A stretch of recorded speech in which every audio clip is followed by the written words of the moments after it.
We some lions. Don't let the boys get loose. About to play with our food any day that we choose. We some lions. Got them all listening. Time to make history. I want a victory. Lions. Don't let the boys get loose. About to play with our food any day that we choose. We some lions.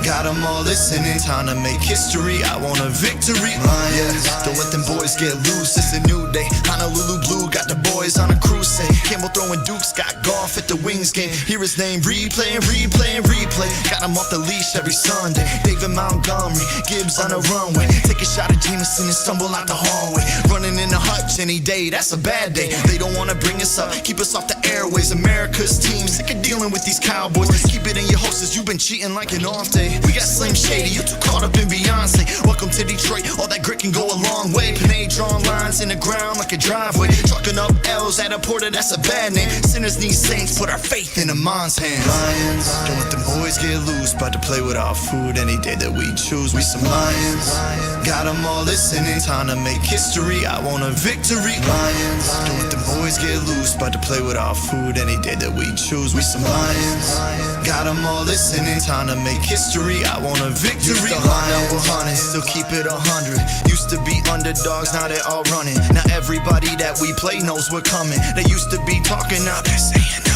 The circle of life comes around, ain't that something? Lions, the kings of the jungle, we ruffle the feathers. Y'all got too much cheese on your heads, please do better. We just say cheese and then smile and go shredder. TMNT you without the M in any weather. This is what you get when you've been holding on to anger. This is what you get when you were never on the radar. This is what you get from years of losing to your neighbor. Running like number 20, we're coming for the pay dirt. This is for Calvin and Barry, mom, dad, and grandpa. Grandma, my uncles, my cousins, friends, the state I came from. This is for every one of you haters, let's go. Don't let the boys get loose, about to play with our food any day.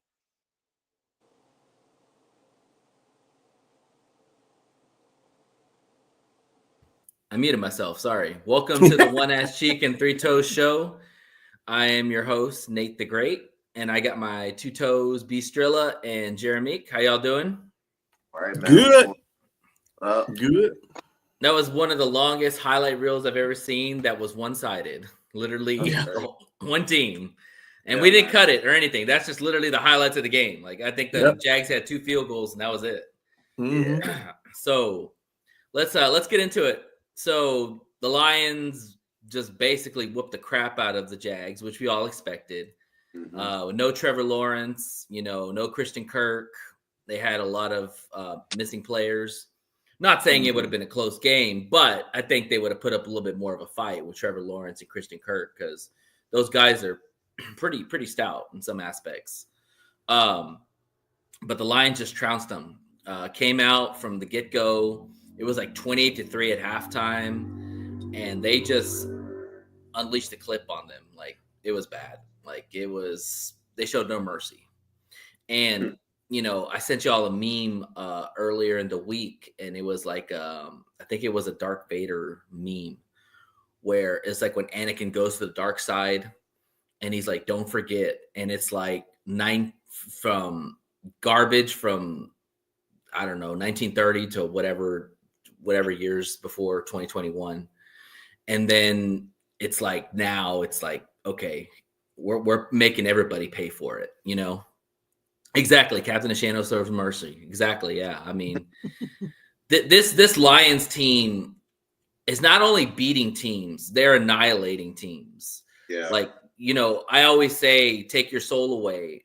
Like, they're taking their soul away because it's almost like, I mean, you're down 28-3 at halftime. What do you say at halftime to your team? Like, dude, we're getting annihilated. Like, just show up, And to be fair, they scored a field goal in the second half, so they showed up for like 3 points.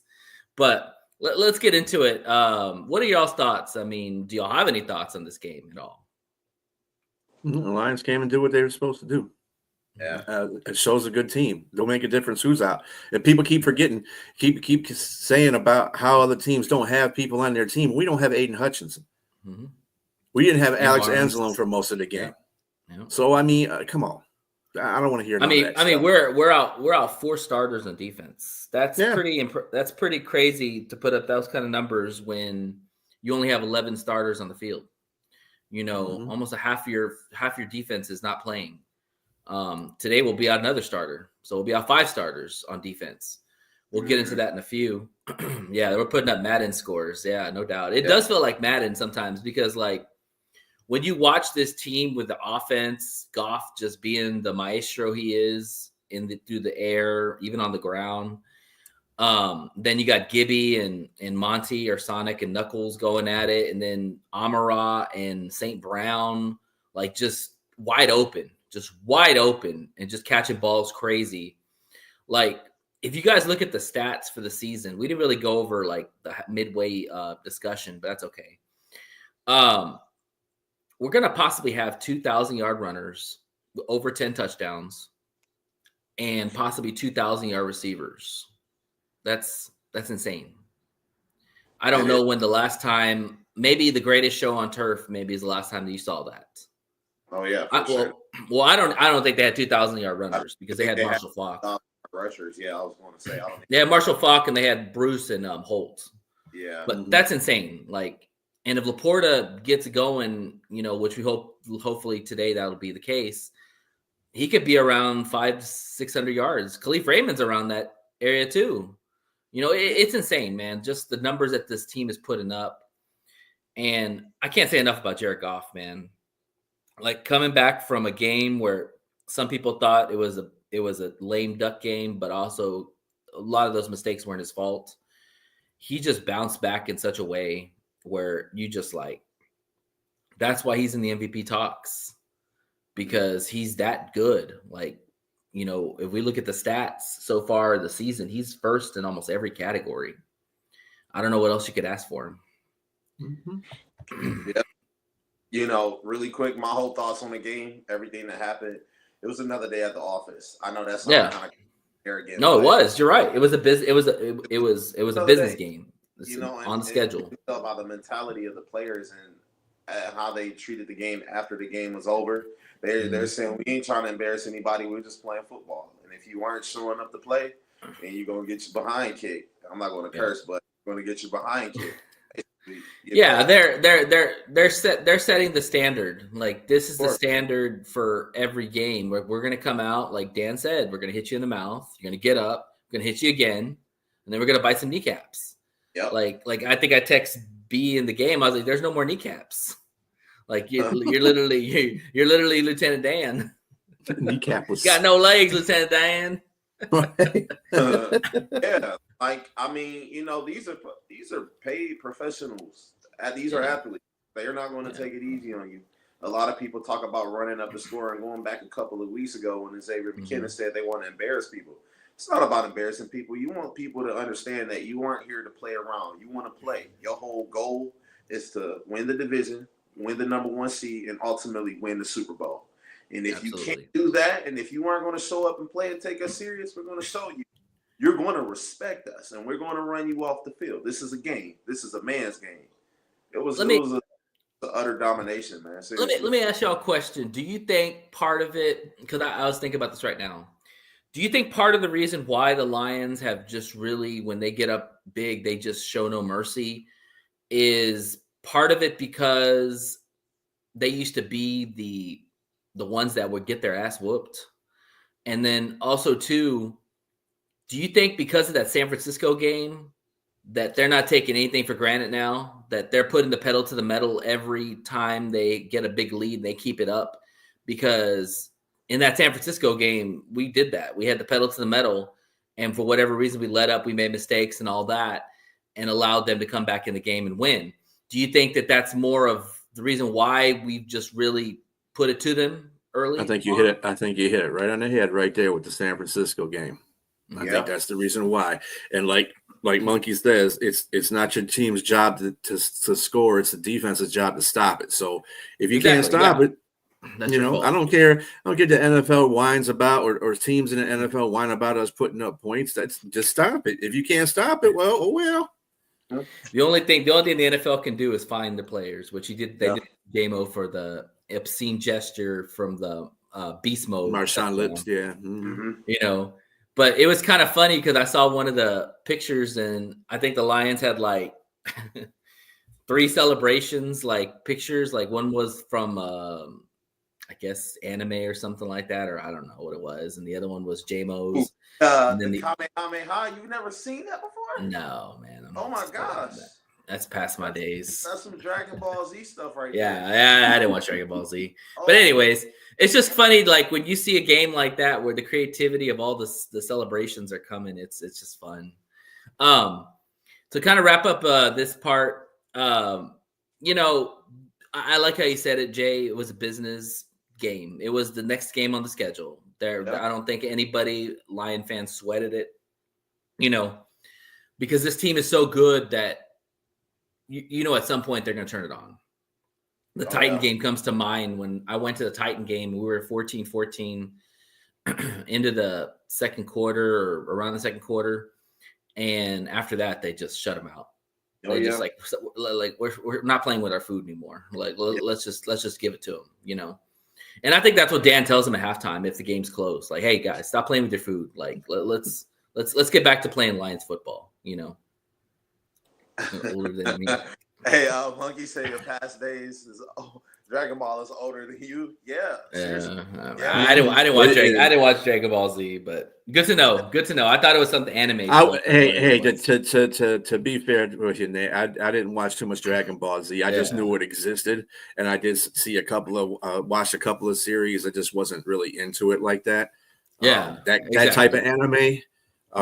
Earlier anime I was into when I was a teenager kid, so you know, right on. But I understand. Yeah, it's that way. I get it. A lot of people. I get it. Yeah. So real quick, my friend Sean Newman, he is a big Colts fan. He lives in Indianapolis. I invited him on the show to come on and defend his Colts. Even though we were texting earlier in the morning, he sounded like, yeah, y'all are going to put the woodshed to us. I didn't want to sound too cocky. I was like, yeah, I mean, let's talk stats. And we did talk stats. And I'm like, it could be that way. But yeah, so he's going to come on the show at around 12 o'clock and talk some Colts with us for about 30 minutes. And then we'll have our NFL little segment that we added on. And just kind of do some predictions, talk about fantasy, whatever's going on in the league right now. But yeah, let's get started with the start of the game for today. So the Lions are on the road going to Indianapolis. I don't know if you saw the videos, but they were like shutting down bars. Holly Campbell was screaming Jared Goff at night. It was awesome. I feel like Dan's unleashed the reins on her a little bit, or maybe she's like, you know what, the hell with you, I'm going, I don't care. You know how women are, you know, they're like, oh shoot, I don't care what you think, I'm gonna go out and have a ball. But she was there last night screaming Jared Goff with her girlfriends, so it's a nice little road trip, another business trip for us. So yeah, let's get into the injury report. Let me pull up my little moves here that we did. All right, so Lions made some moves the last couple of days. Ennis Rakestraw went on injured reserve. Fortunate for that. I really was hoping we would see Rakestraw start in this game. I think if he would have been healthy, he probably would have, because I think they want to get him as much game reps as possible. Or maybe they would have gone Vildor. I don't know. E-Man's back. Yes, he's back. Yeah, I'm really hoping, buddy, he makes it all game, bro. I think that's for him. If he makes it all game, that's a first step right there. Yeah. It's baby steps with him. So if he makes the whole game and doesn't have any setbacks or anything like that's a start. And then you're going to keep stacking those. So E-Man's back. That's great. That's good for our depth, especially with Terrian out for this game. He was downgraded to out, which I kind of figured with a short week and all that. They probably want him better have a better chance to play against Chicago because of their receivers, and they want to make sure that he's as fully healthy as possible.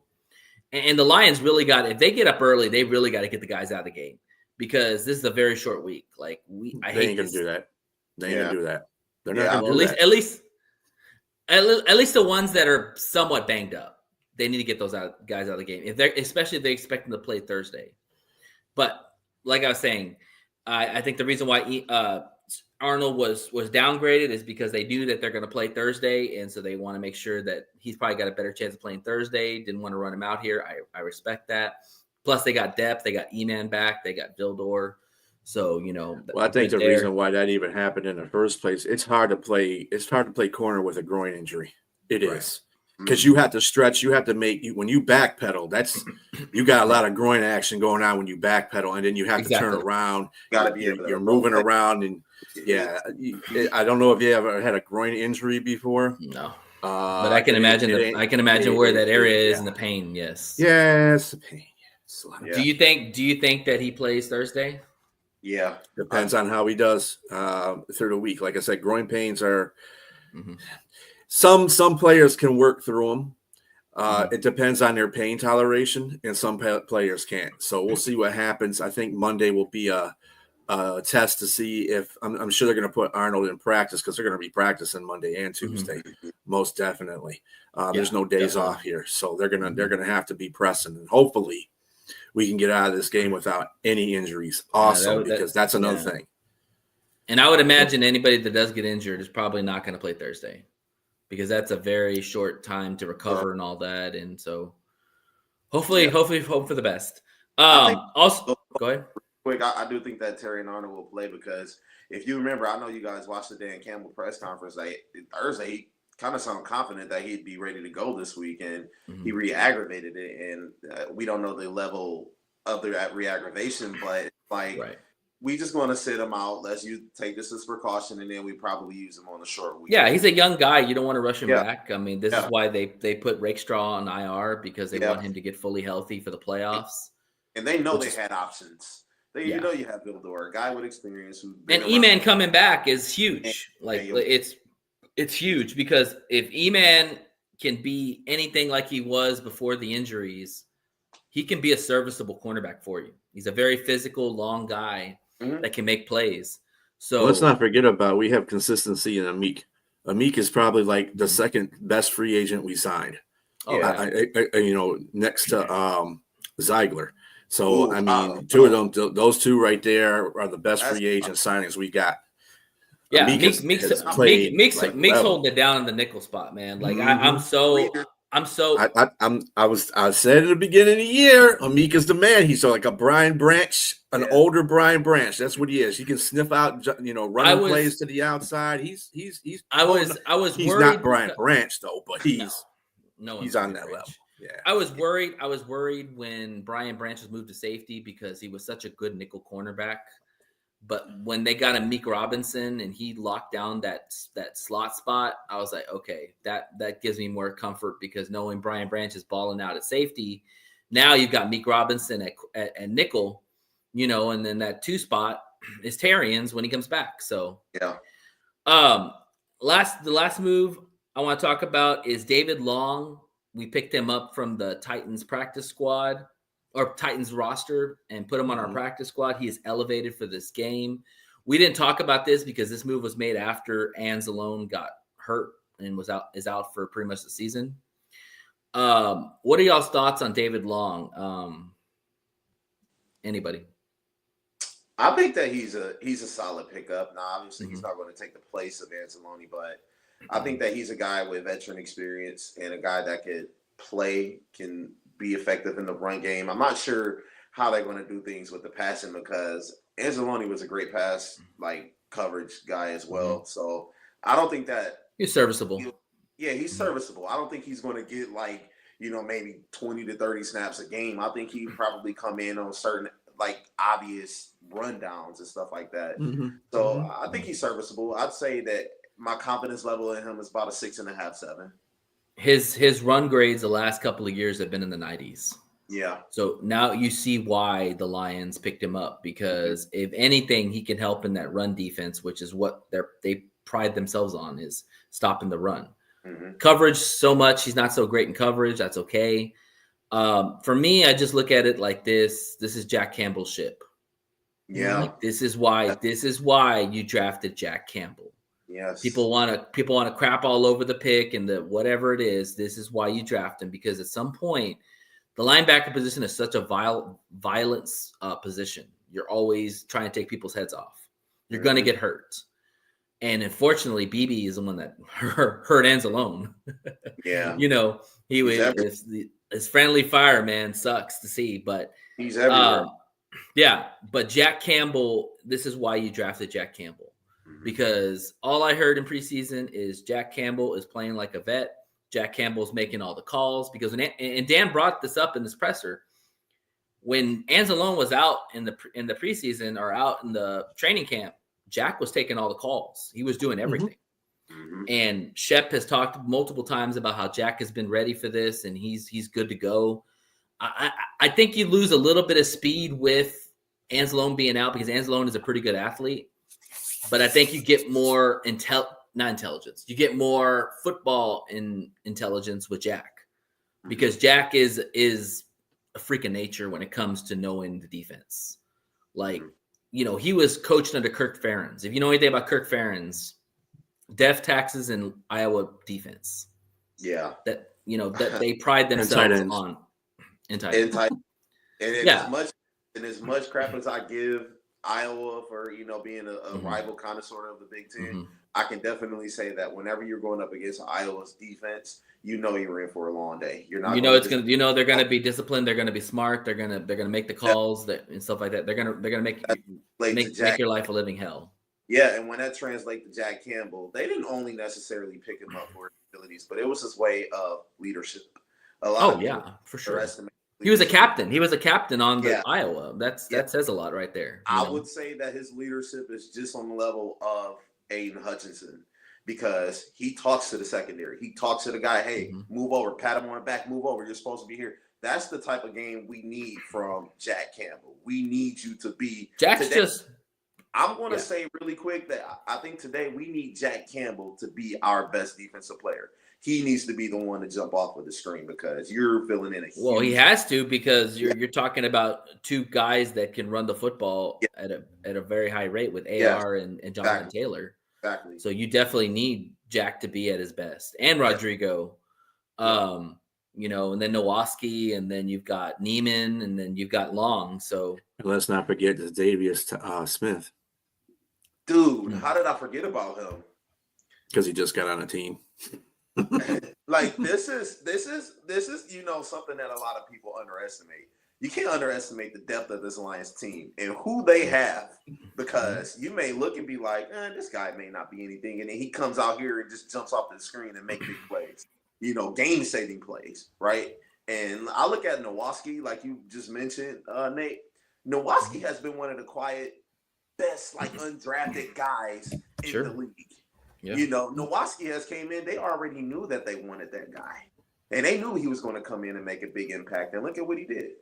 I mean, the Lions have a mixture of youth and they have vets on their team, and that's what championship teams have. They have the mixture of both, and the Lions are all about having extra players if needed.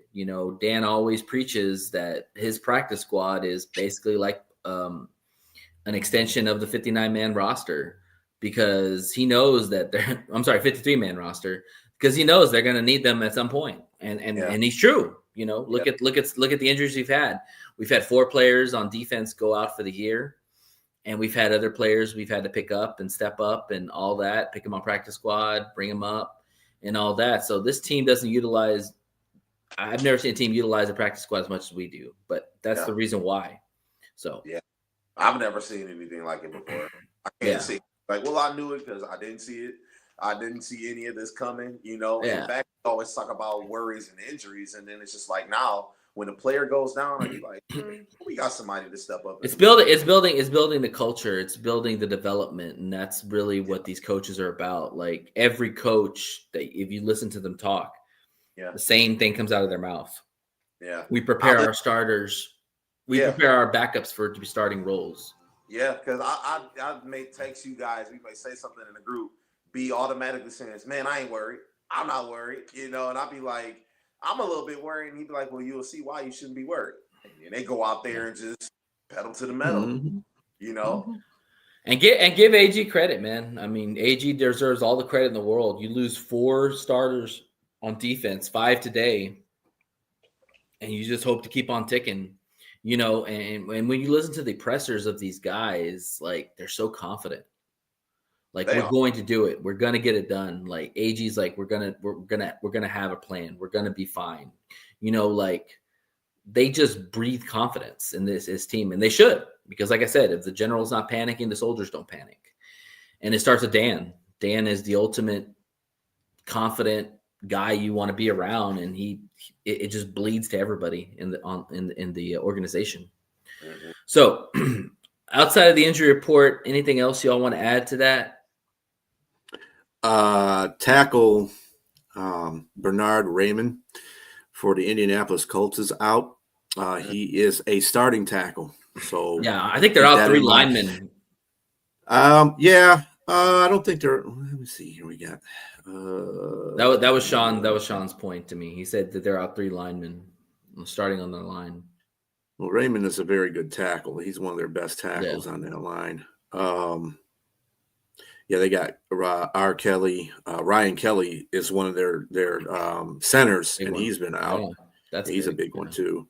But I mean, they still got really Indianapolis doesn't really have too many injuries outside of the offensive line. They're pretty healthy. They're pretty healthy. I think Adonai Mitchell's out. Can I break some really quick? What's up? Go for it. Christian Mahogany is activated for today's game. There you go. Next lineman. Yeah, that's good. It's big time right there. I was kind of a little bit wondering about him. I mean, injury. Well, considering who they have inactive right now, they have a couple of offensive linemen they have inactive. They have Wasika, he's inactive. Manu's inactive. Mm-hmm. And Sorgel is inactive too. So there's 3 offensive linemen that are off, not active. I think, and I'm not trying to read into this too much, but they do expect this to be a blowout in some aspects, and they want Mahogany to get some reps. That's my because Awashika is a better. Yeah. I thought about that too. Awashika is the better guard right now. Okay, we haven't seen Christian Mahogany, but that's just my thought process. They expect this probably not to be a close game, and that at some point we're going to see Hooker in there, and so Christian Mahogany would be valuable live reps to see what you have in this guy against NFL talent.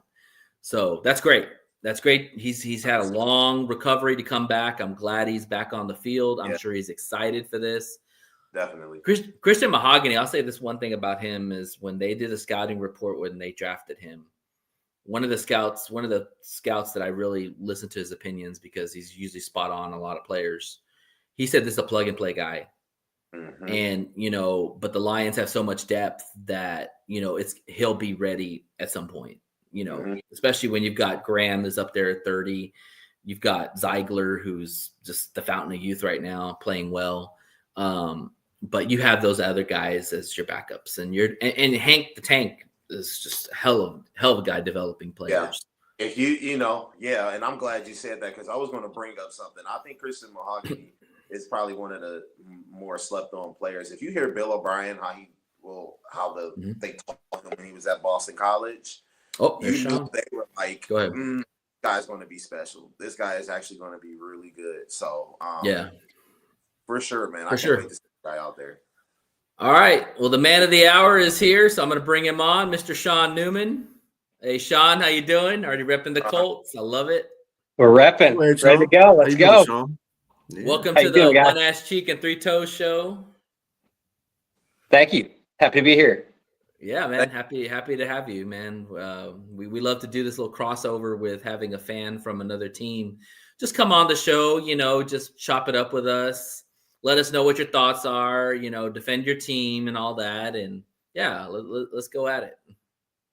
Yeah, I mean, obviously Anthony Richardson coming off a good game last week. We kind of took the training wheels off. I felt like after him being benched a couple of weeks there, and Flacco just not really doing what he did last year too much. So went back to AR and really took the training wheels off. So some power runs, outside runs, and then some zone reads, RPOs.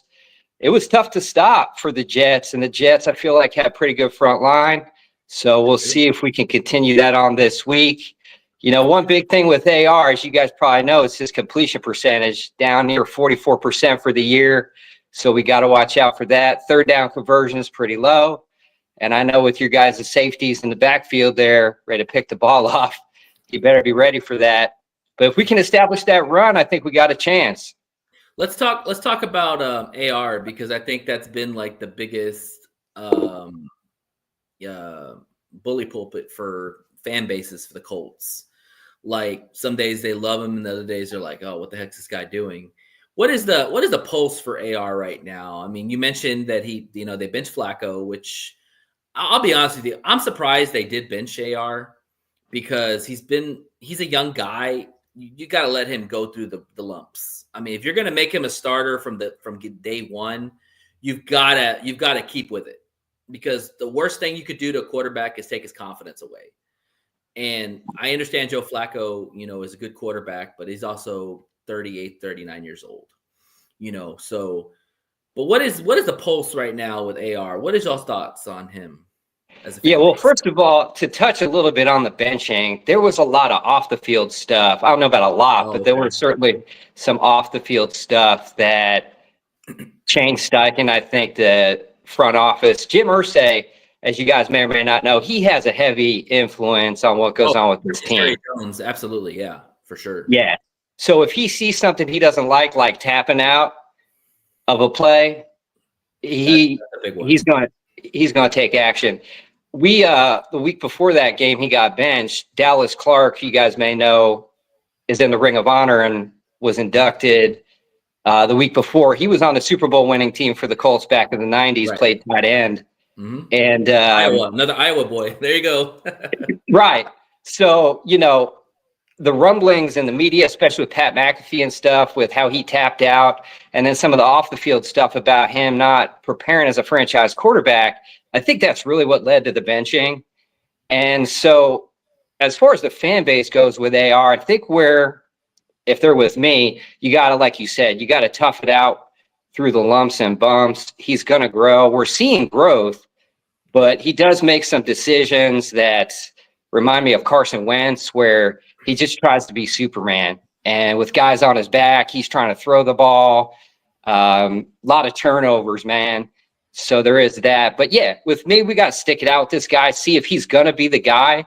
He missed half of last season, so we really just got to see him play and let us know if this is going to be our starting quarterback going forward or not, really. And my thing too, and I'll let y'all get in real quick after this. My thing too is that if you're not sure if this guy can be your starter right off the bat, why not start Flacco and let AR learn behind him? And then when Flacco is not winning you games, then you turn over to AR. You know what I'm saying? Like, I put him in the starting lineup right off the bat.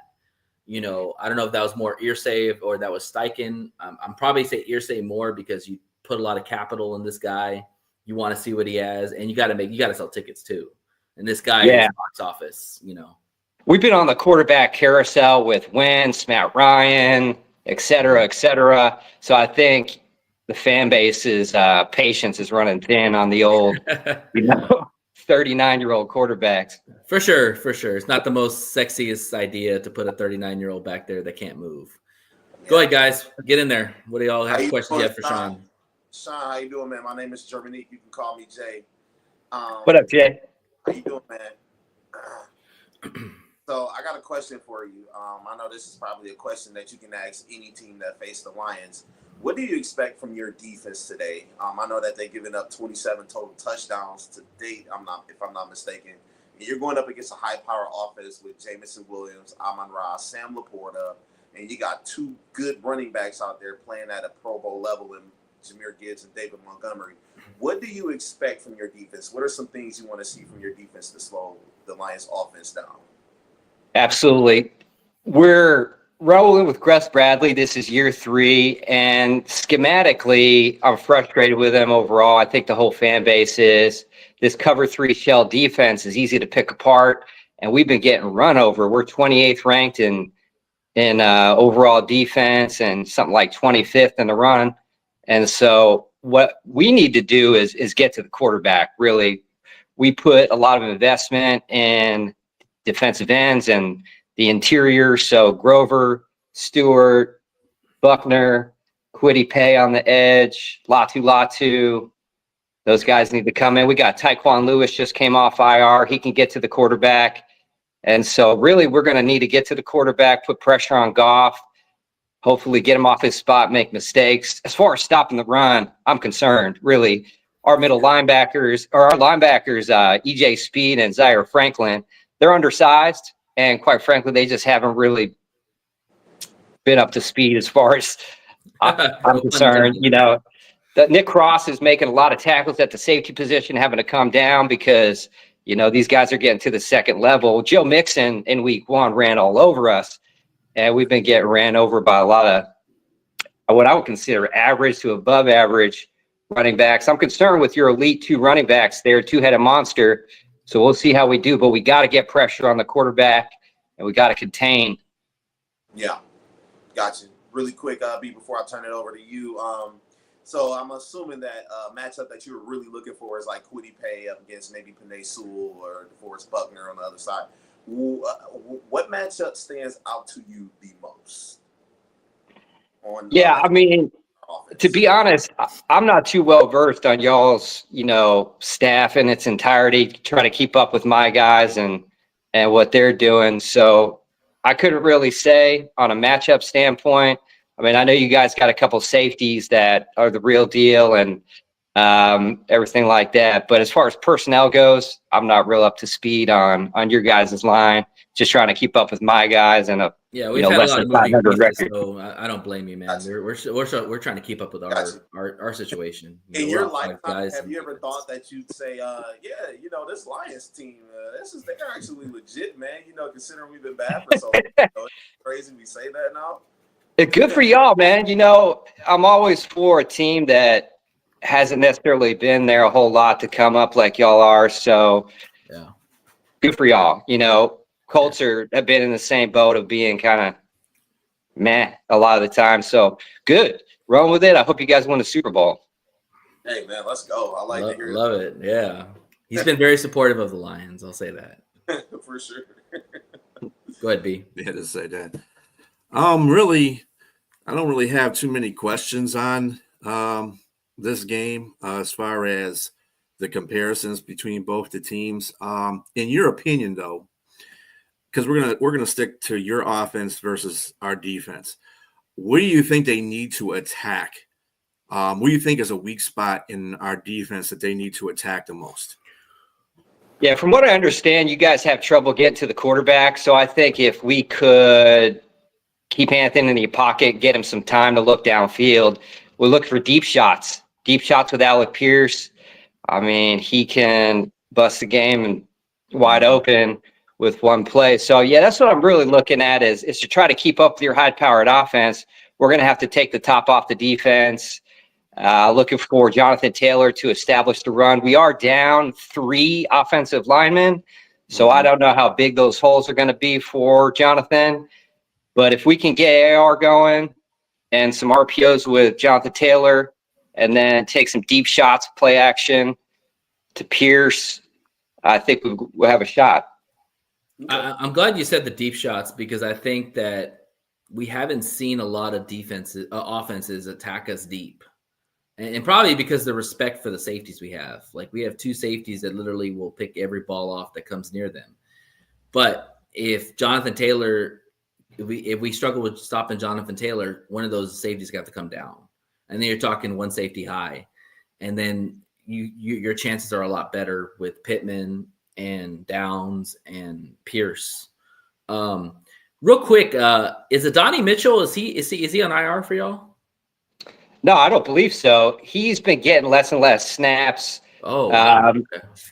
You know, it's kind of a mixed bag. He kind of started off with heavy snaps and been dropping the ball. Been seeing a little bit of afraid to get hit, to be quite frank.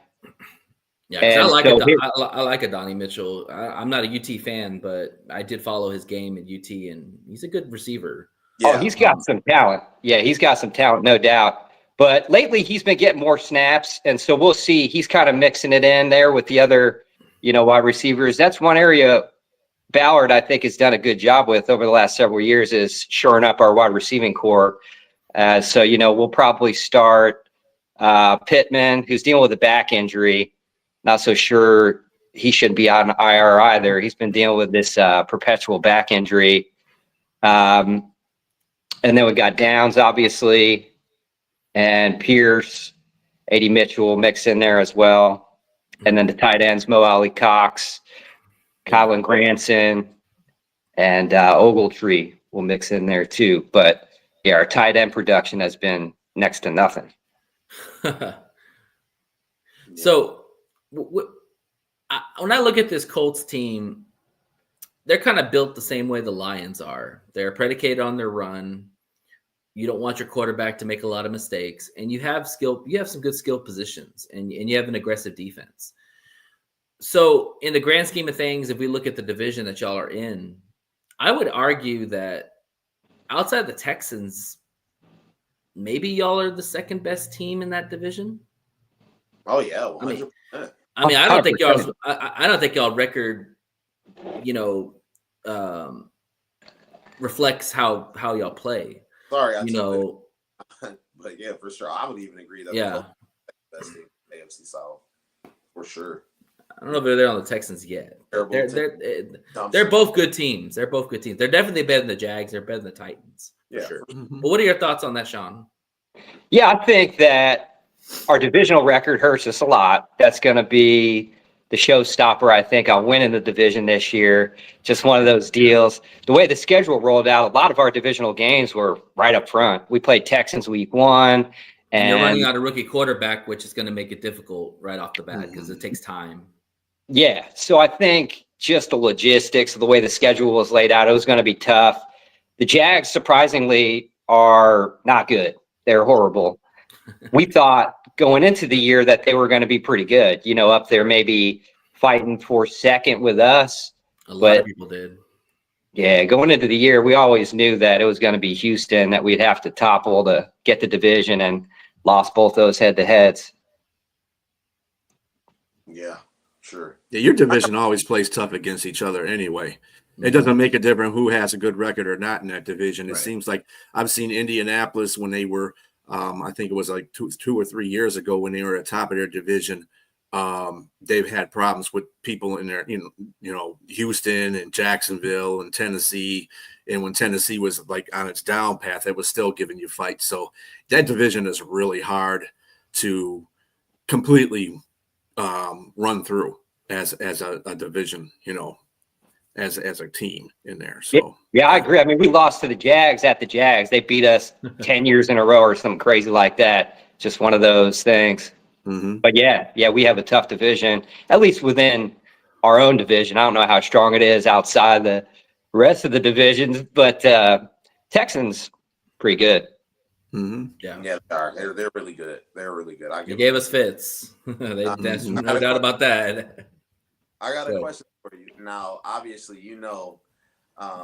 Aaron Glenn has been a monster this season. Now that he actually has talent and he's not just throwing, garbage man out there trying to play secondary for us. Do you think Jim Bob Cooter, who has a history with the Lions, do you think he had the arsenal and the plays to actually outsmart Aaron Glenn and to kind of slow our defense down and not, give us any turnovers or get stops in the backfield and get a lot of pressure on Anthony Richardson? That's going to be tough. Shane's the one making all the call. He's running all the plays, and he can sometimes outsmart himself. I will say that. So we'll see if we can get AR going in the run game with JT. That's going to be tough. It's really going to be tough. It's how we plan this out to be from the get-go. Shane has, while made some really good plays as a new head coach, I think he's still growing for sure. He's in year 2 right now. And last week was a really good showing of, okay, we're going to take the training wheels off AR. We're going to run him. And that's what it's going to be. And then we're going to use JT the best we can. I got to tell you, if we had our starting offensive line, I would feel a lot better about our production overall. But we're down a left tackle, a left guard. I'm sorry, no. Quinton's playing a center and a right guard. So we only got 2 starting offensive linemen. That's going to make things tough. Definitely. Looking at your schedule, Sean, I'll just kind of glance at the Colts schedule for the season. Y'all have been in a lot of close games. Oh, yeah. almost the average margin has been in less than 7 points for every game y'all have been in. So that means that the defense is doing enough to just kind of keep the offense in the game as far as the situation.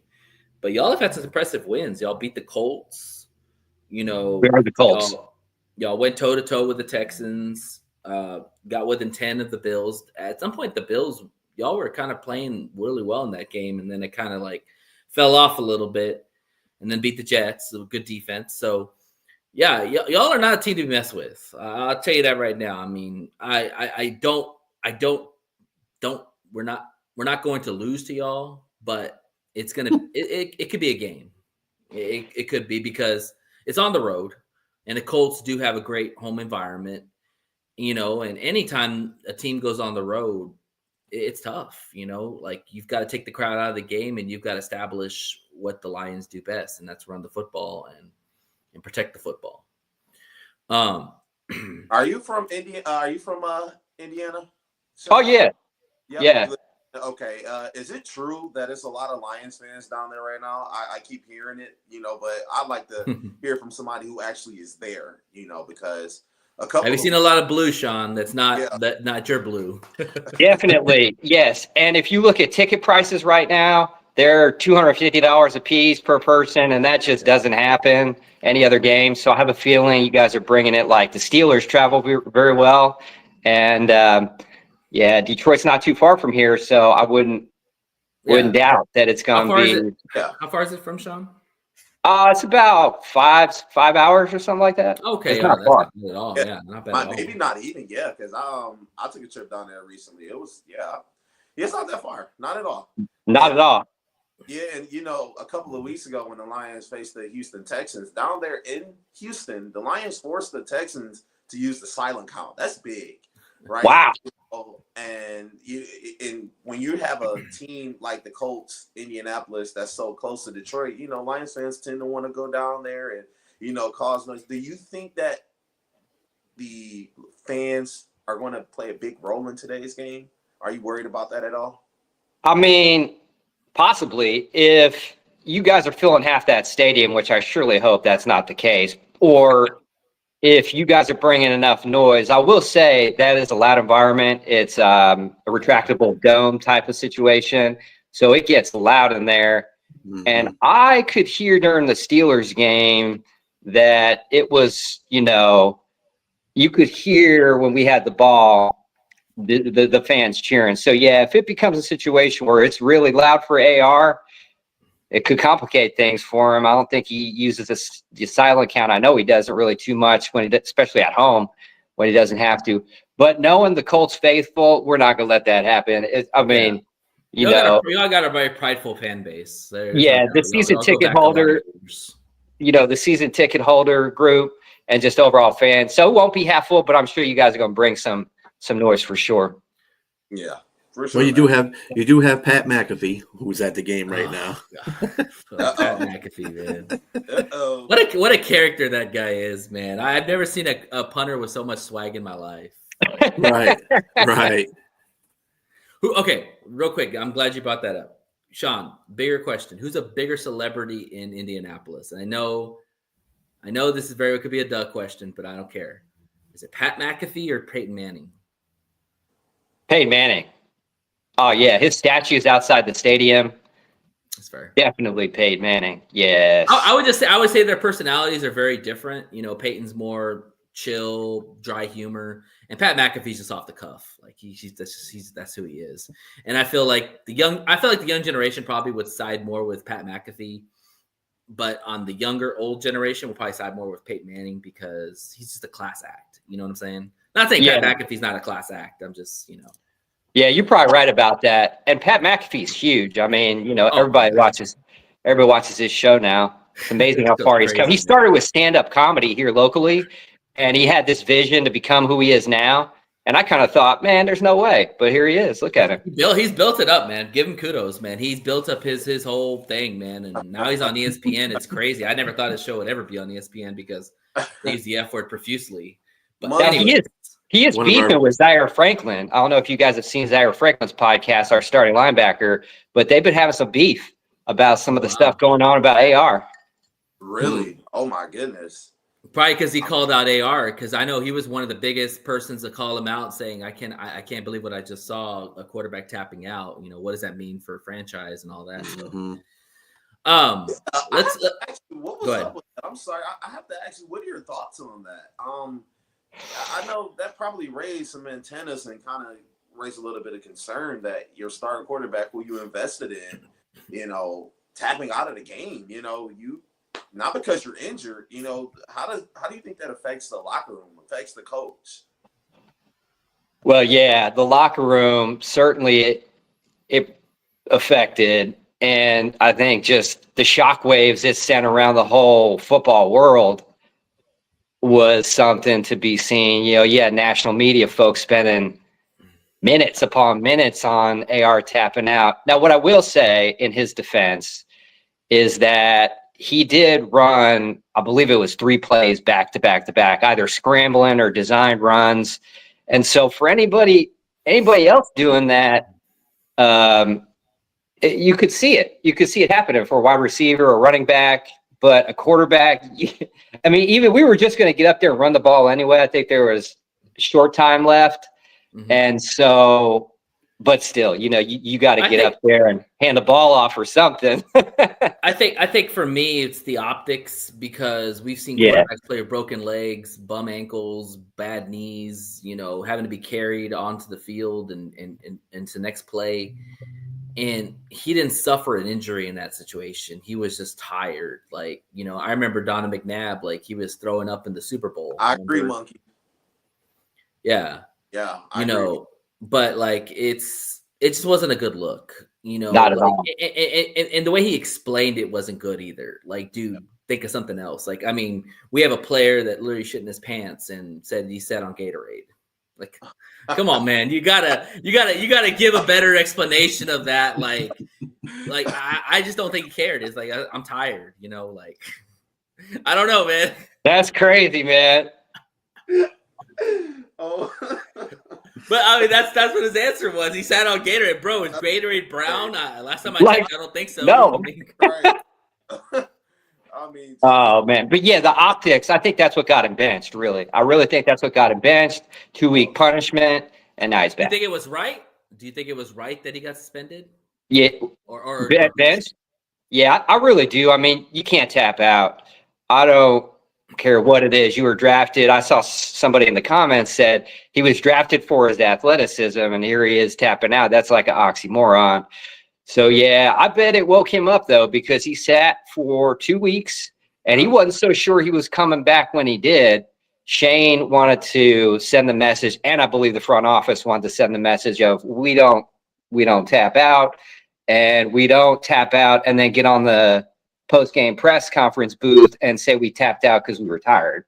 You know, that's a culture move right there. Like that's setting a culture foundation, knowing that, hey, we play till we play, and if you're tired, you sure as hell don't tell anybody that.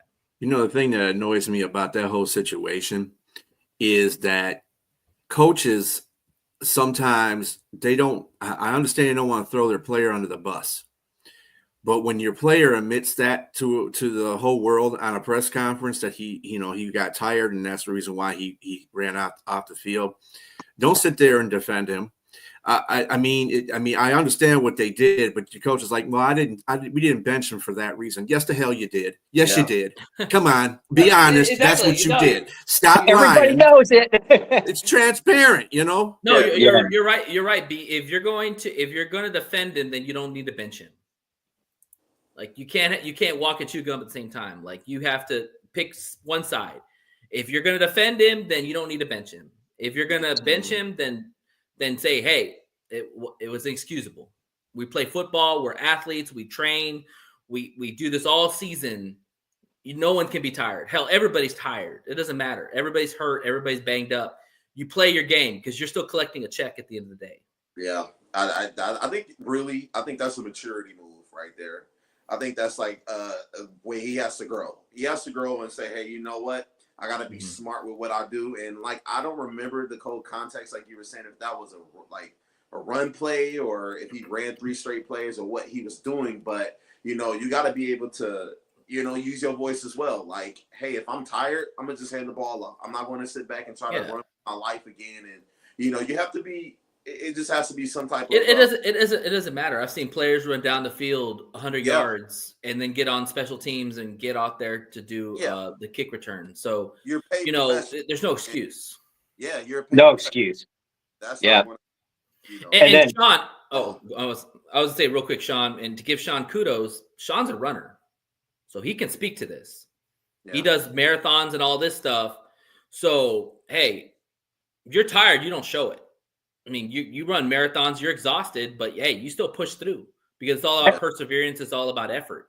And the other piece to that is his training. You know, that was the other off the field stuff, I believe it was, is he was not the first one in, last one out, you know, and you got to be. You're the franchise quarterback. You're drafted 4th overall. You're rolling in here, you know, just like the dude. But come on, man, you got to get in here early. You got to work on your fitness. Everybody emulates you, so you've got to be the standard. Yes, like when you think of a team, the first person you think of always is the quarterback. Everybody's going to judge you, analysts, local radio station, podcasts. Everybody's going to judge you based off of your quarterback. And it wouldn't be a good look for your team, your franchise, your GM especially, who drafted you, and you tapping out. You know, a lot of people were saying he wasn't a good quarterback coming out of Florida and everything. And by them taking that risk on you, you need to prove them otherwise. Don't prove them right. Just prove them otherwise. Like, hey, I can do this. I can play you're in a glass house, man. Everybody watches what you do. Yes. Now, what I will say is there was rumblings that he hurt his hip. He had an oblique injury that put him out a couple of weeks, I believe it was, early in the season. And local media heads were talking about how that's why he actually pulled himself out, is because his hip was hurting, didn't want to admit it, so came up with this, I'm tired, thinking that would sound better than my hip hurts again. Because, you know, the word is a little bit he's injury prone. So there was a little of that going on too. Yeah, these PR people need to get with their players before they go on air and tell them what they're going to say. Stuff like that. That's bad. Yeah, that's in the locker room. You don't keep that safe. On a lighter note, how you like your team's unis? I think they're pretty nice. I like the COLTS unis. Oh yeah, we roll with the Indiana Knights. They look pretty sharp, you know. They do. Yeah, they look good. They're all blue. Yeah. Yeah, those the black helmet. I like the black helmet with the the horseshoe, blue horseshoe. Yeah, I've always been a fan of the COLTS logo. I like it's very unique and genuine. Well, Sean, we're gonna get you out of here. Hey man, appreciate you coming on, man. Love talking to the opposing team and, you know, just chopping it up. And give us your prediction, man. What does your heart say? Absolutely, and it's been great to be here. Yeah, man. You guys are having a heck of a season, so, you know, I'm going to be realistic here. I think you guys are rolling 34-16. Woo! Wow. I like that. Well, I appreciate the respect, definitely. Sir, I appreciate it. We'll see. We'll see how it goes. I hope I'm wrong, but that's what I got. Hey, that's that reverse psychology, right? You go the other way. Yeah. Can't wait. 30 minutes. Yeah. Well, Sean, thank you again for coming on, man. You're always welcome to come on. I really do appreciate it, man. I know we talked about trying to go to the game. It just didn't work out, but I'm glad we had you on, man. Enjoy the game. Good luck to the COLTS the rest of the season. Really wanting to see AR blossom into a really good quarterback. Not today, but going forward. Look, if you ever want to come on and, you know, talk some more football. We'd love to have you on, man. Yeah, happy to join anytime. All right, guys, game time, 30 minutes. Yes, sir. Have a good one, buddy. Take care. You too, man. Yeah, see you. Bye, Nate. Later, bud. That was awesome, man. What a good segment right there. Yeah, he's a cool dude. He's very informative too. Yeah, no. I kind of feel bad because sometimes, you know, like when you bring somebody on, you kind of like, hey, you know, you want to talk opinions, but you also have to have some knowledge too of your team and all that. He did a really good job. Like, I'm gonna text him right now and say, dude, you did a fantastic job, man. Yeah. He really did.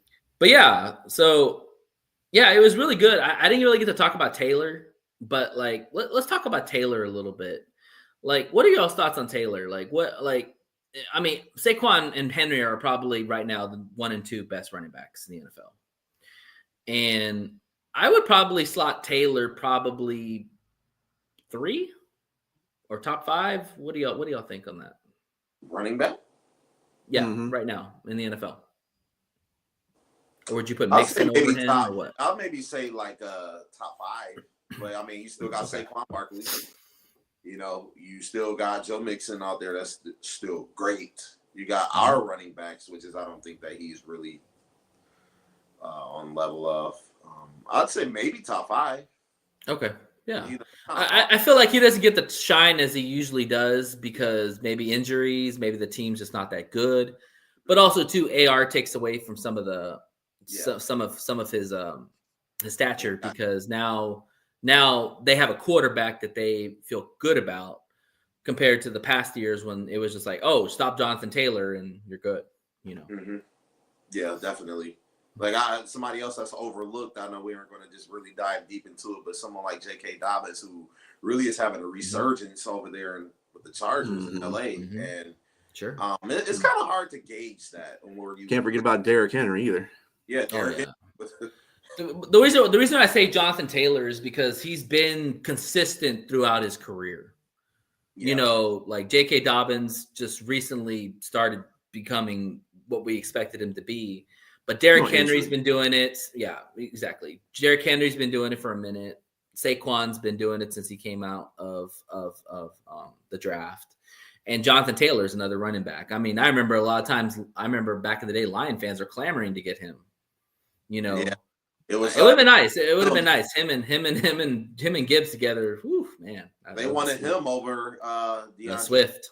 Yeah, which is fine. Yeah, that's fine. I mean, everything happens for a reason. If you get Jonathan Taylor, you don't have Montgomery, and who knows how Jonathan Taylor and Gibbs will work together because they're both alphas, or you know, like and the way Sonic and Knuckles play together is just really awesome. You know, they just love each other. They just really work for each other. But yeah, so that was great. Thanks, Sean, for coming on. Any quick thoughts before we get into our predictions for the game, y'all? Any matchups you guys want to see? Anything that, I don't know, just whatever. Throw it out there. I mean, as much as you're talking about Jonathan Taylor, I don't think he's going to be that much of a factor in this game because, again, the Lions are really good against the run. He might have a couple of plays in the beginning of in the first half that because, you know, Lions will get acclimated to how he runs and they'll put a stop on that. And then the offensive line is banged up. They're going to make Richardson a one-dimensional quarterback. Yeah, I need to. Yes, I agree. And they're going to force him to pass a lot. He might get some runs. I'm not putting that past him. He's a big dude. He's fast. I'll give him some runs. Probably have about 50 yards rushing. I could see some draws, definitely. Mm-hmm. But as far as his passing is, yes, he's got a great arm, but his accuracy is not the greatest, and his vision is not so good right now. And that comes with being a second-year player. Remember, half the year he was out last year due to injury. So he's he was raw then. So now that he's, you know, he played a good game against the Jets, but then I'm looking at it like it was the Jets. They're crumbling society right now. So I don't know how much of and they only beat him by a point. So it's just, I think that he'll be all right, but he's going to be one-dimensional in this game. Yeah, I agree. I don't know about that monkey. Name me 15 running backs better than Jonathan Taylor. Well, you got James Cook is good too now. Yeah. Oh, yeah. But we're talking consistent throughout the career. He's up there because he's been consistent every year for his team. You know. Well, I mean, as far as career goes, I understand that, but as far as this season goes, that's a whole different thing. Yeah. It's just like saying that Patrick Mahomes has been consistently a good quarterback, but he sucks this year. I mean, statistically, he sucks. Sure. So and also B, he's one of the last bell cows we have in the NFL. Like he's one of the guys that takes about 80% of the snaps first at that position. Most of the time, you see running back by committees now or other other dudes stepping up. So he's one of the dying breeds of the single cows. single back, Okay. single back offense. I get you on that. Yeah. All right. Let's get to predictions. So give me your prediction. Give me your MVP. Either way, defense or offense, and give me your bold take. So whoever wants to go first. Say that again. I'm sorry. You said a prediction? Give me your prediction of the game. Give me your MVP, whether it's offense or defense, and then give me a bold prediction. Okay. So my prediction is I'm going to say 32 to maybe 17 Lions. Okay. Bold take is going to lead me into my MVP. My bold take is Sam Laporta gets at least 110 yards and 2 touchdowns. Ooh, I like that. Ultimately, That'd be a good bounce back for him. Good bounce back. Mm-hmm. Okay, Sam Laporta's your MVP. All right, go ahead, B. All right, I got 34-17 Lions, obviously. My MVP is probably going to be Zadarius Smith. And he is going to make the impact because he's going to be part of my bold prediction. I boldly predict that the Lions get 4 sacks. Ooh, I like it. On a running quarterback, that would be impressive. That would really be impressive. And how many does he have? Line. He's got one so far with the Lions. That would be 6 total he has. Okay, so but how many do you have him getting in this game? I have him getting 2. 2. Okay. All right. I like it. Faded. I like that. Golf MVP. Yeah. So I guess we're sticking with the 30s today. So I'm gonna go 31-17. I think it's about a 2 touchdown victory, which is awesome in football. Usually the average margin is 7 points. So if you win by more than 14 points, and I think the Lions are winning on an average about 13 or 14 points, which is insane. Say 31-17. My MVP, I'm going to go with Amon-Ra St. Brown. Jared Goff. Yep. He's gonna have a key in that one. I'm gonna say Amon-Ra's gonna have. Man, the guy just is impressive. Like even against good defenses, he's just torn up defenses. I'm gonna say he has 11 catches, 150 yards, and 2 tutties. Ooh. I think he eats big time because their pass defense is really bad. And I think once we run the ball down their throat, they're going to play action, and Amon-Ra's going to be wide open. So yeah, I think Amon-Ra eats today. And my bold prediction, that wasn't bold, by the way. That's just Amon-Ra on a daily. My bold prediction is Jack Campbell's going to have an interception. First of his career. I like that. Book it. I like that. And we'll be talking about Jack Campbell after this game too.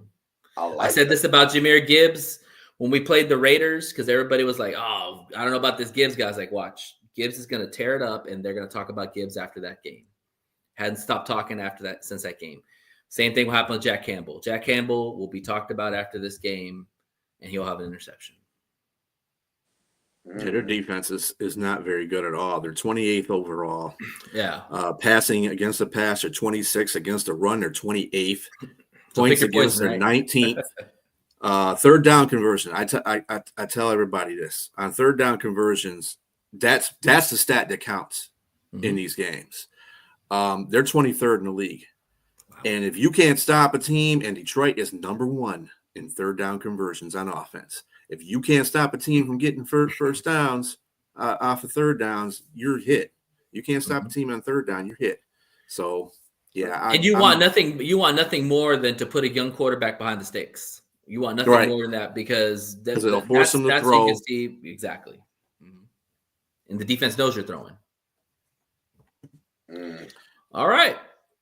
So that wraps the pregame for the Colts. Let's talk about some NFL news for the last 30 minutes. What do y'all got, B? So we got injuries that we have today for you fantasy footballers. Hold on a minute. People that have no lives. Okay, so Mike Evans is in.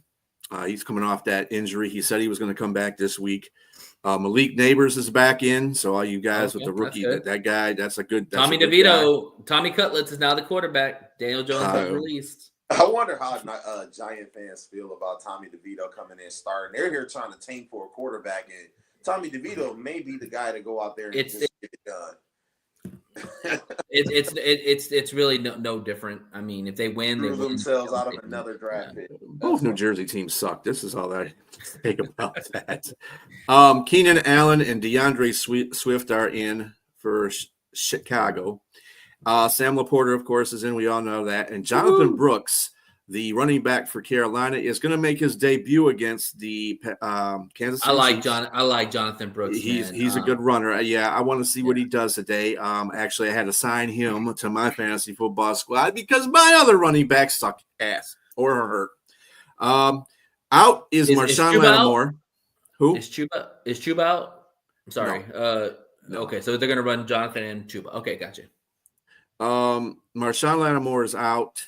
Tristan Wirfs, big deal for Tampa Bay. That's their tackle. He's out. True. And Josh Oliver is out, wide receiver. So it's not too bad as far as the injuries are concerned, besides the basic everybody that's been on injury reserve for right now anyway. Mm-hmm. But some stars are coming back, so we should have some better offensive outputs by some teams.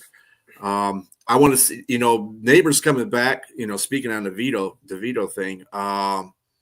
That's going to be interesting because Daniel Jones and Neighbors did have a very good connection. Them two. That's why Neighbors was starting off. Are y'all surprised he got cut? No. I kind of think. I mean, they shouldn't have signed him in the first place to that long lucrative contract, or at least that was a just 1 year dumb. deal or something. Yeah. Yeah, they should have just. Yeah, that was just dumb on the Giants' part, and I think they're trying to save face by cutting him, which I think is a bad move in the first place. You know what? If you're going to pay him that money, stick with him. Stick to guns. You know what you need? You need better players around him. That team just blows. The defensive line is the best thing about that team. I'm going to let you finish, but the thing that I applaud the Giants for is they didn't sign him to a long-term contract like he wanted. They gave him, what was it, a 1 year deal or was it a franchise tag? They gave him a good amount of money, but they didn't tie themselves. It was more than 1 year. Yeah, it was more than 1 year. It was like about 3 years. There's a 3 year contract. But the thing is themselves down long-term to him, and I mean, really, 3 years is long term to a quarterback of that technicality. You know what I'm saying? He's not a very good quarterback. No, he's not. I mean, anybody, you could put him behind anybody's good offensive line, he'll do fine. But as far as him having the vision, he's a good runner. I'll give you that.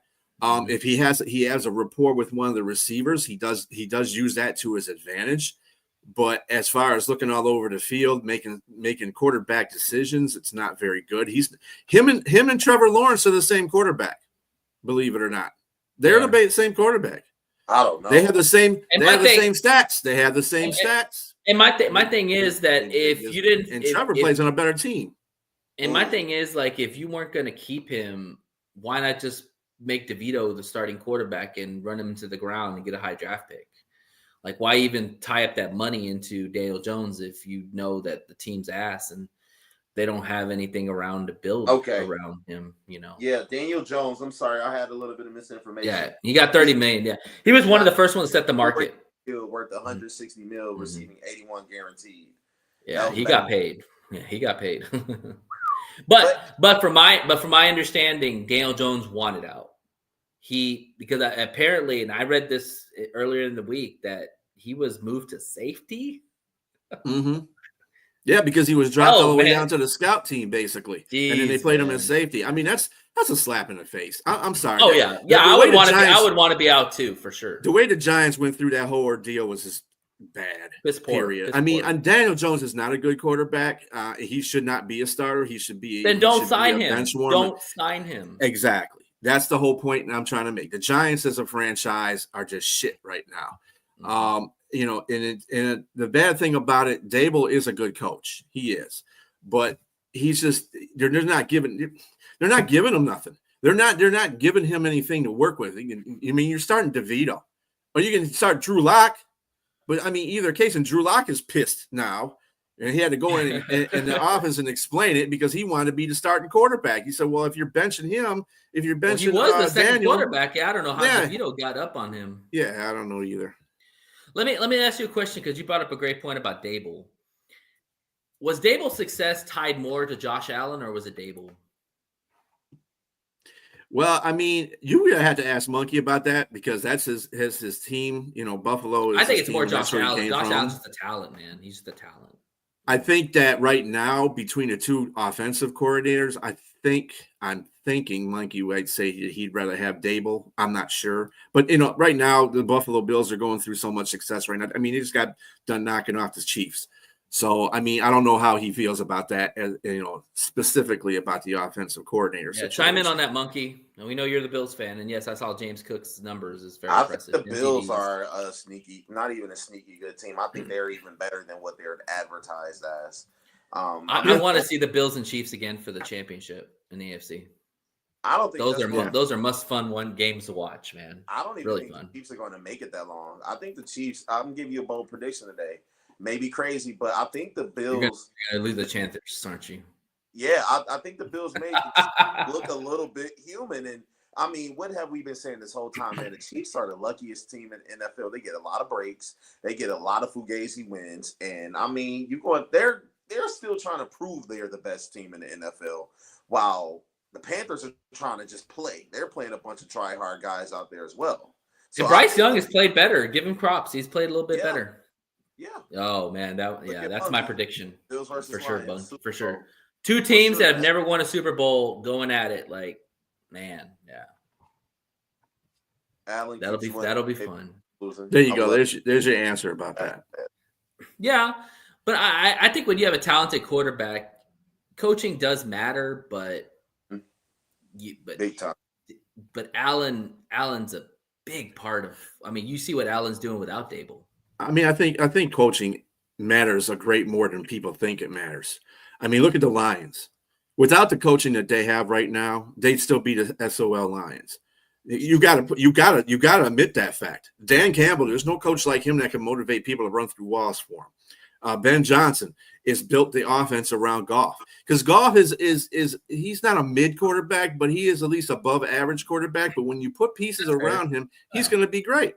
You know, he's going to be awesome the way he's playing right now because he's got that confidence. And when you give confidence to a quarterback, they can do any damn thing. Trust me. And Monkey made a great point. He said he gave an identity. Yeah, you're right, Monkey. Mm-hmm. Dan Campbell set this Dan and Brad. Let's not forget Brad. Dan and Brad set the foundation for this team, and everybody under him has followed that to the T. Mm-hmm. And that's where the success has come. Yeah, it's always a success trickles down.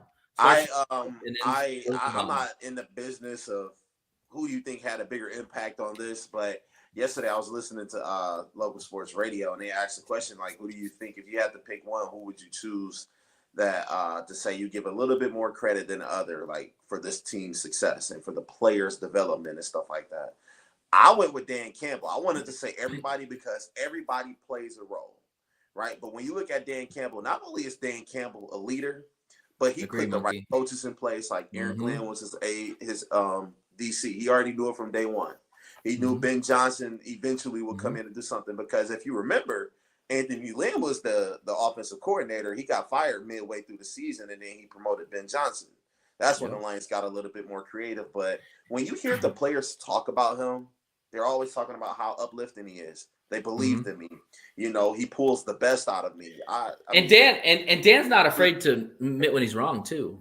He's not afraid to admit when he's wrong. He fired Lynn, knew they made the wrong choice. He went out and got Ben Johnson. That's worked out well. He fired Jonathan Scott and brought in Tyrell Williams, one of the best, most proven D-line coaches, and you're seeing it on the field. So he's not afraid to make changes when need to make changes because he knows that this team is in a window. This is their window to win it all, and he wants to do that. He wants nothing more than to do it for the city of Detroit. And it's not always about changes. It's about when he makes those changes, when he sees something's not working. You know, both those coaches, they fired defensive line coach at the end of the season. But as far as Lynn was concerned, they fired him midseason, and they still got, and they got Ben Johnson. Ben Johnson was actually on the Lions squad. I think he was like a tight ends coach, or passing game coordinator. Yeah, something like that. Yeah. So he was already there. So he already liked what Ben Johnson was doing as far as, calling offensive plays for, and that's passing game. And you brought up a great point too, B. That's why I think that with the Lions, if Ben and AG leave this year, which is a very strong possibility, he's going to hire within. He's going to upgrade somebody within our staff that's going to be come OC, and he's got a bunch of opportunities to make guys DCs on the bottom. So, yeah, but at the same time, while you say that, doesn't mean those coaches are going to leave. If the coaches know they're in a good position, I mean, yeah, everybody wants to be a head coach, but not everybody, not everybody's in a position with the team to be that guy that leads them to the Super Bowl or even leads them to the playoffs. Yeah. You got to remember something.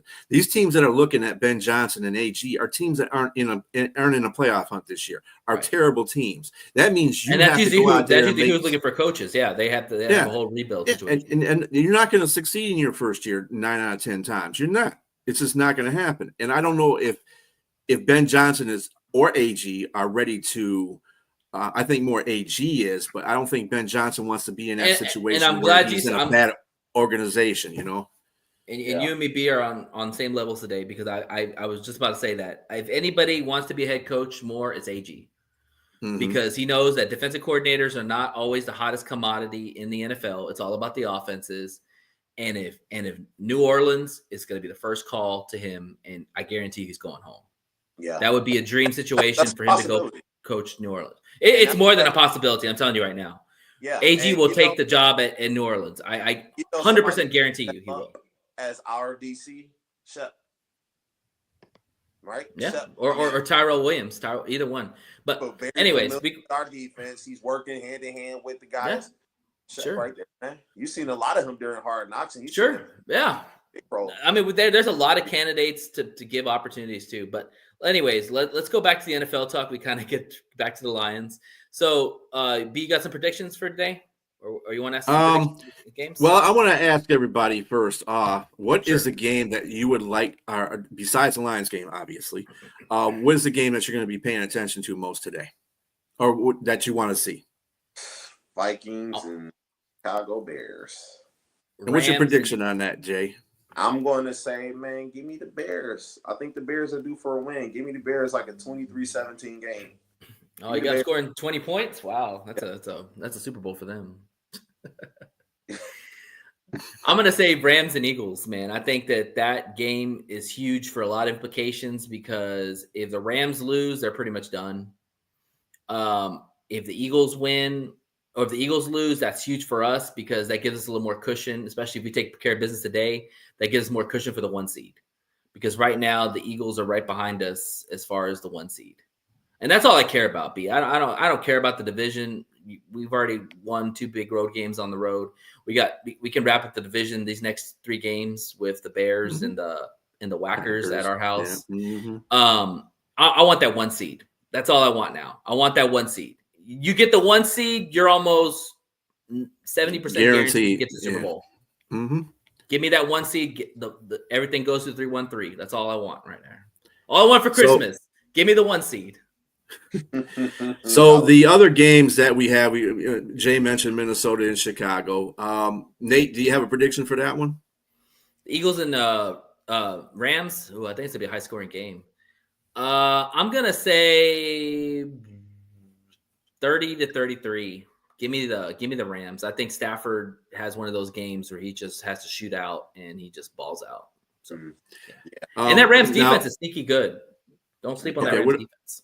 What about Minnesota and Chicago? Oh God, I hate these games and I hate both teams. I'm gonna go with Jay. Give me the Bears, man. I think the Bears need a signature win, and they should have had it last week, but stupid guy can't make a field goal. Mm-hmm. I think the Bears make a statement. I'm gonna say 27-10. I think the offense balls out today, and I think Darnold gets picked off about 3 times. 27-10. Yeah. Yes. That'll be the key to that game. I really think that if Darnold plays like he did against Jacksonville, they're going to lose that game against the Oh, Bears. yeah. But Yeah. if he becomes the Sam Darnold of the beginning of the season, the Bears are hit because really the Bears are hanging out by a string. Let's Jefferson admit it. versus Jalen Johnson. That's going to be box office right there. I'll give everything to Jefferson. Really Everything quick. to Jefferson. Ain't nobody can stop Jefferson. Ask this question really quick. We know the Minnesota Vikings are as good as they are, right? But who is more desperate for this win, right? Because if Sam Darnold loses, Chicago. Bears. Right, exactly. I'd say the Bears because they just fired their OC and hired another one. You know, Eberflus is on a hot seat with the rookie quarterback. It's like they need to get this win. I think Just from a morale standpoint, they were right there too. Punch them in the mouth, seriously. Yeah. I agree. Needing and wanting are two different things, though. And it's at home. And it's at home. Speaking in our division, San Francisco is playing the Green Bay Packers at Lambeau. Who do you got? I was looking forward to this matchup, but knowing that Ward's out, Bosa's out, Purdy's out, Trent Williams is game time, give me the Whackers. I hate the Whackers, but it's going to happen. With that whole roster missing, Kyle Shanahan may as well be out too with an injury. So, give me the Packers. They'll cover. They'll do their thing. Yeah. And then I think the Packers just win basically because I just think that they're a better team right now. I don't buy the whole Bosa being missing thing is going to hurt them at all. We lost Aiden Hutchinson. We still whooped their ass. It got nothing to do with that. It's got to do with the drive. I just think San Francisco isn't the team that they were last year. Yeah, and they're not built. They can beat all those injuries. And then Green Bay being at home, it's going to be a live cold day for Lambeau, and I think they get the win. I think Jordan Love, even though he'll throw another interception, he'll still throw about 3 or 4 touchdowns. And Josh Jacobs will have a pretty good day against them as well. The other game that I was interested in is the Monday night game, Baltimore at the Chargers, the battle of the Harbaughs. That's going to be a good one. I'm glad you said that one. Man. Give me the Chargers. Yeah, dude. The Chargers. I think I texted y'all during the game that night. Chargers are impressive. They're good. Like Jim Harbaugh, just as a culture dude, just changes everything, man. I mean, to be fair, he came with some good pieces already, but he knew what he was taking when he came to this job. He had a good quarterback. He had some good pieces on defense. Mm-hmm. He wanted to instill his running style, and he got Dobbins, who's had a rebirth. He's got Gus Bus, like.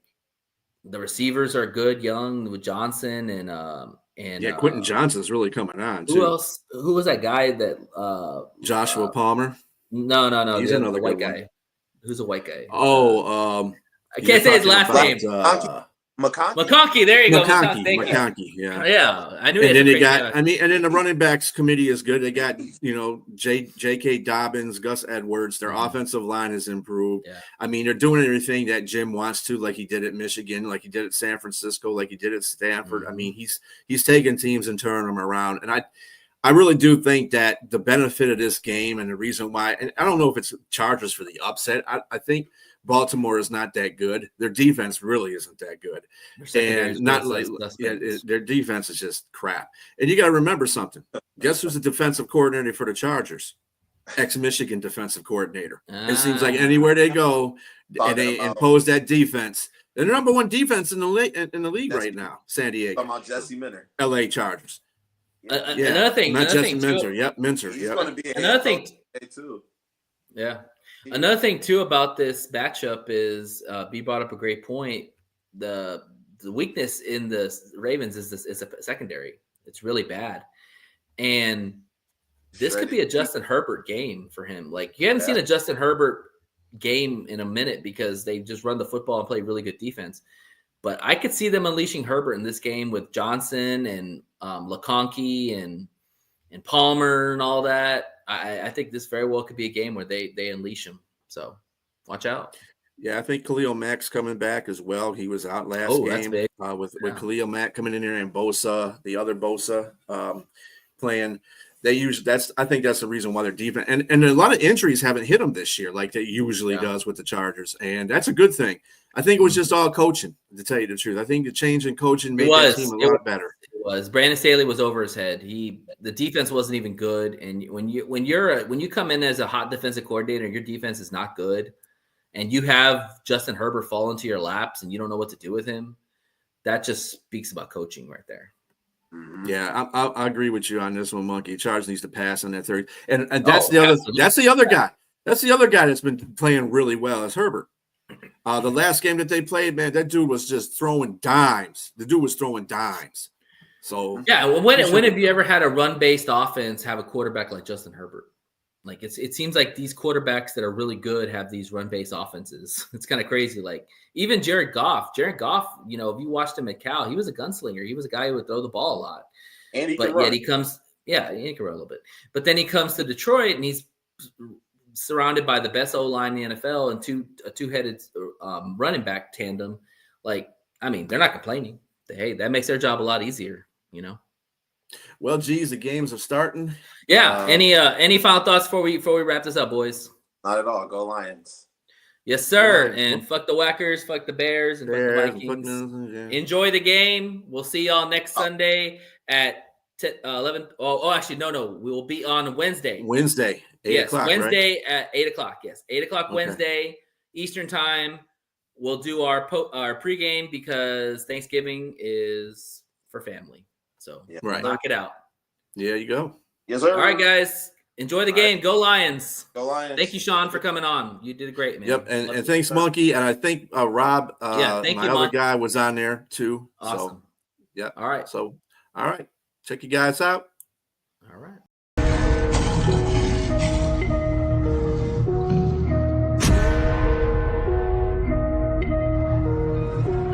We some lions, don't let them boys get loose. About to play with our food any day that we choose. We some lions, got them all listening. Time to make history, I want a victory. Lions, don't let them boys get loose. About to play with our food any day that we choose. We some lions, got them all listening. Time to make history, I want